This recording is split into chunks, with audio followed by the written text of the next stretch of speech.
எல்லாமே கற்றுக்கணும். டிசைர் ஓட்டுறதும் கற்றுக்கணும். ஓடும்போதே இதாக டிசைர் ஓட்டு அப்படின்னு சொல்லணும். ஓகேவா? ஹலோ காய்ஸ், இந்த வீடியோ என்னோடய கார் டிரைவிங் லேர்னிங் எக்ஸ்பீரியன்ஸ் பற்றி தான். காலேஜ் படிக்கும் போது ரொம்ப கெத்தாக கார் டிரைவிங்லாம் கற்றுக்கிட்டு லைசன்ஸ்லாம் பெருமையாக வாங்கியாச்சு. நான் அதுக்கப்புறம் சுத்தமாக டச் விட்டு போச்சு. கார் டிரைவிங்னாலே ஒரு கான்ஃபிடென்ஸே இல்லாமல் தான் இருந்தேன்.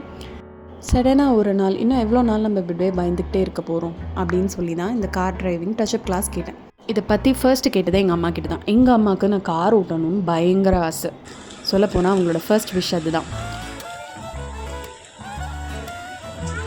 வெரி குட்ரா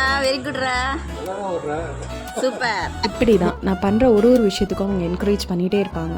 ஒரு ப்ராப்பர் ஸ்லீப், அந்த 10 கிளாஸஸை முடிச்சுட்டு பெரிய கான்ஃபிடென்ஸோடு வந்தேன். எல்லாத்துக்குமே ஒரு லிட்டில் என்கரேஜ்மெண்ட் இருக்கணும்ல.